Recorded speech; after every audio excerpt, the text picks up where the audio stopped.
स्थापित करण्यात येणार आहे. या माध्यमातून प्रशिक्षण देणं आणि कौशल्य प्राप्त करण्यासाठी जलमार्गाच्या भागातील युवकांना त्याचा फायदा होईल. या व्यतिरिक्त आंतर्देशीय जलमार्गाच्या साठी संपूर्ण करण्यासाठी बनारस आणि पटनामध्ये एक जहाज दुरुस्ती सुविधा स्थापित करण्यात येणार आहे. आंतर्देशीय जलमार्ग आणि तटवर्तीय प्रभागाला 6% वाढून 12% नेण्याच्या हेतूने रेल्वे आणि रस्ता च्या मार्गातनं एक मॉडेल शिप तयार करून एक तटवर्तीय कार्गोची स्थापना करण्याचा शुभारंभ करणार आहोत. एक दूरच्या क्षेत्रांसाठी जोडण्यासाठी आणि पर्यटनाला प्रोत्साहन देण्यासाठी मी समुद्र विमान आणि स्वदेशी निर्मितीला प्रोत्साहन करण्याच्या हेतूने प्रस्ताव मांडत आहे. प्रचालनाला मदत करण्यासाठी एक समुद्री विमान BGF योजना देखील सुरू करण्यात येणार आहे. त्याचबरोबर कार्बन कॅप्चर योग्यता उपचार आणि भंडारण CCUS डिसेंबर 2025 मध्ये सुरू करण्यात आलेल्या रोडमॅपच्या अंतर्गत खूप मोठ्या प्रमाणात CCUFच्या औद्योगिकरण, विद्युत, इस्पात, सिमेंट आणि रसायन या अशा 5 औद्योगिक क्षेत्रांमध्ये आणि प्रयोगांमध्ये अधिक तयारींचा स्तर प्राप्त करण्यात येणार आहे. येणाऱ्या 5 वर्षांमध्ये 20,000 कोटींचा खर्च करण्याचा प्रस्ताव केला गेला आहे. शहरी आर्थिक सहकार्य आणि भारताच्या विकासाच्या संधीचे एक इंजिन आहे आणि त्यासाठी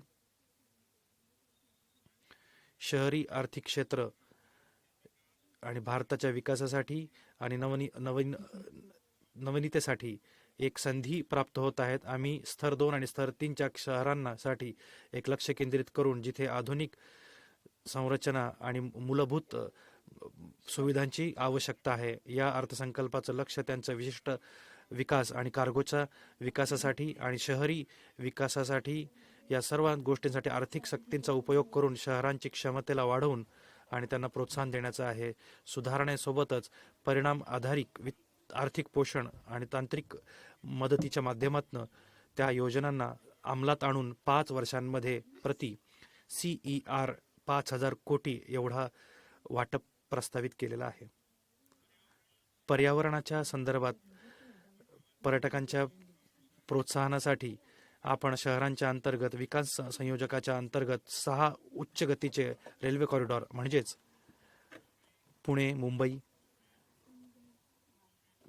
पुण्याहून हैदराबाद, हैदराबाद बेंगलुरू, हैदराबाद चेन्नई, चेन्नई बेंगलुरू, दिल्ली वाराणसी आणि वाराणसीहून सिप्पीगुडू अशा विकसित करणार आहोत.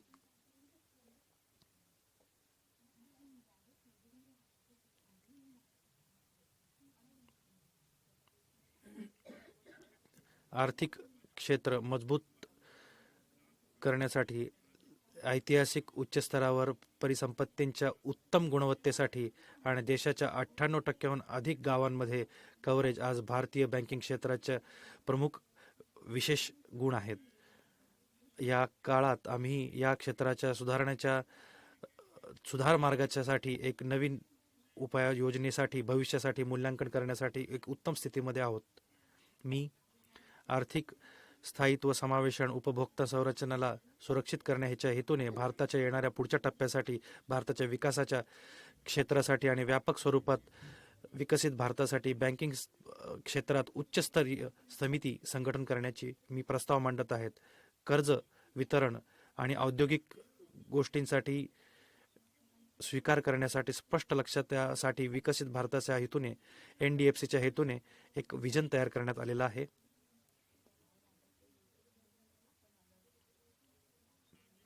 सार्वजनिक क्षेत्राच्या NPFCचे उच्च स्तर प्राप्त करण्याच्या आणि त्या सुधारण्याच्या हेतूने प्रथम पाऊल उचलण्यासाठी विद्युत निगम आणि ग्रामीण विद्युतीकरण यासाठी प्रस्ताव मांडत आहे.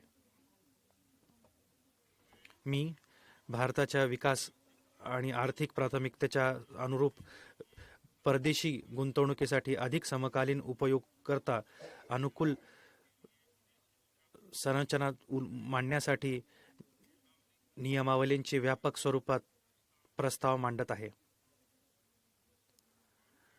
कॉर्पोरेट बॉन्ड बाजार मी एक अशा बाजाराच्या निर्माणाची मी प्रस्ताव मांडत आहे जिथे कॉर्पोरेट बॉन्ड क्षेत्रामध्ये निधी आणि उत्पन्नाच्या मध्ये त्यांना विशेष अशा संधी प्राप्त होतील. मी कॉर्पोरेट बॉन्डवर संपूर्ण रिटर्न टॅक्स आणण्यासाठी मी प्रस्ताव मांडत आहे. म्युनिसिपल बॉन्ड खूप मोठ्या शहरांमध्ये आर्थिक मूल्यांचं वाढवण्यासाठी, त्यांचा म्युनिसिपल बॉन्ड वाढवण्यासाठी, त्यांना प्रोत्साहन देण्यासाठी मी 1,000 कोटीहून अधिक एकल बॉन्ड प्रस्तावित करण्यासाठी 100 कोटींचा प्रस्ताव मांडत आहे. अमृतच्या अंतर्गत वर्तमान योजनेमध्ये जे अमृतच्या अंतर्गत जी 200 कोटी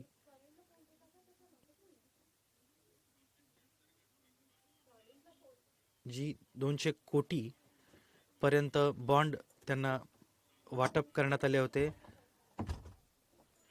हे देखील मध्यम आणि छोट्या उद्योजकांना सहाय्यता देण्यासाठी कार्य करणार आहेत.